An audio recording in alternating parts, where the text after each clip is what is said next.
Karon ang gigukod og bayi human kini mitira og buring ug wa kini pambayad. Kini tawhanan ni wa kini pambayad kay nakalimot siya pamayot ug nagtuo pa siya na pa siya kwarta hinungdan nga pagtira niya sa buring wa di kini kwarta hinungdan nga gigukod siya sa buring. Nagabalita papajiar. Usa karon na naghilak kung ang naipit ang iyang tabanidoy sa ilang puntahan.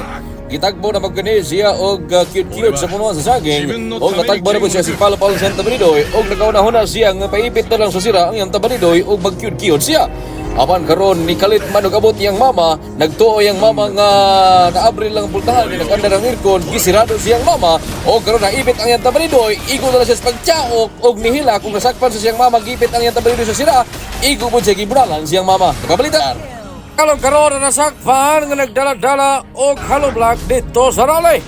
Iya pa ning ipalupok nga iya kuno kining ipospos sa mga pulis inignay muharang siya ha. Apan ang tinuod di ay nangitar dito siya og lugar nga iyahang bangagan ang mong hollow block ug arong iyang kyudkyuran. Dili man ang balay kinasakpan naman siya kausa dito, muna nagkatik-katik na lang si Kato sa Raleigh, ningon pa siya sa mga barkada, bay bakit ka may dalang hollow block bay? Tapos sabi niya, akin tong ibabato sa mga pulis. Pero ang tinuuli ay yari itong bangagan arong kyud-kyuran. Babalita, papasiyan. Ay karon ang ikapoy na mag-criminology. Kinintawhanan ni gusto unta siya mahimong pulis. Apan karon gikapoy naman kini sa iyang kurso, gusto na kini muundang o gusto na lang kini ini mahimong kriminal. Hinay mahimong pulis, gusto na noondak po noon sa pulis. Kay mas dali man daw mga kwarta kung mubuhat na lang daw siya o krimen. Nagbabalita, Papa GR. Usa ka lalaki karon ang nagbabuang-buang human nga nasakpan kini nga naay punuan sa saging sa iyang kwarto. Nagduda ang mga ginikanan nene kay gibutangan pa niya og bra og pante ang punuan sa saging ug ang sa may pante lapit gibutangan niya og buslot. Pagsunod sa kwarto na pabuang-buang dayon, ningon pa siya nga project kuno silang eskwelahan nga suotan og sinina ang maong saging kay imuhon ko nilang manikin. Apan wag gyud damha sa mga tao sa palibot nga iya ni gikyud-kyuran tong maong saging, gibutangan pa niya og pante aron maganahan gid siya, maghunahuna siya nga mura gyud og babae. Nagabalita, Papa GR. Usa ka lalaki karon ang mireklamo na human nga mahal na magkayong presyo sa punuan sa saging.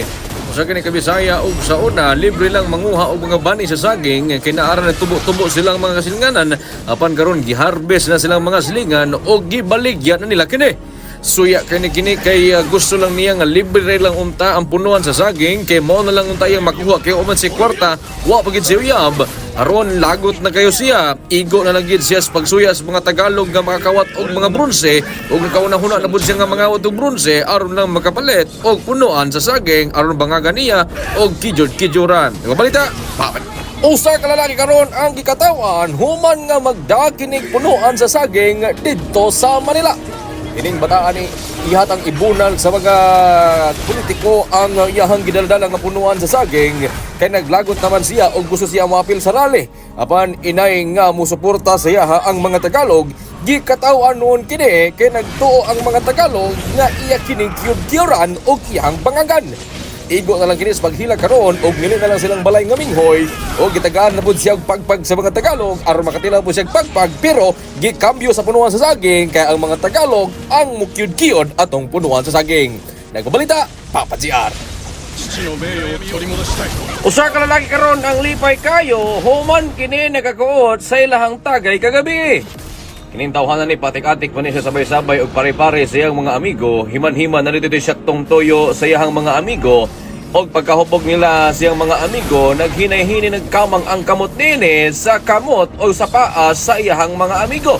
Wada ma siyang mga amigo nga gipangkot na ilang mga tabadidoy o gilang mga lagay. Kikinintawhanan ni nag-atik-atik bayot di ay. Nagbabalita, Papa GR. Wala ni gahi ang iyang tabadidoy human nga nagsigin nila nigpalpal dito silang balay.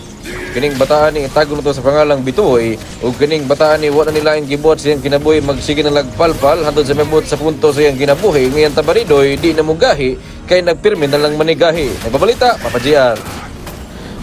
Usa ka bata karon ang perting hilak human nga perti mang babaa sa iyang stars karon. Lipay pa kini siya, kinitungtong na siya 34 ka stars. Apan sa pagdula niya sa pipilang kadlaw, nahimo na lang 7 ang nabilin, kay perminti man kini makakauban og mga bata nga gagmay. Nakadula lang ang mga bata nga gagmay nakatungtong og mitik. Ang ending, nakakauban niya. Ang ending na pod, nibaba ang iyang score, hangtod nahimo na lang siya og legend. Nagbabalita, Papa GR. Usa ka bata karon ang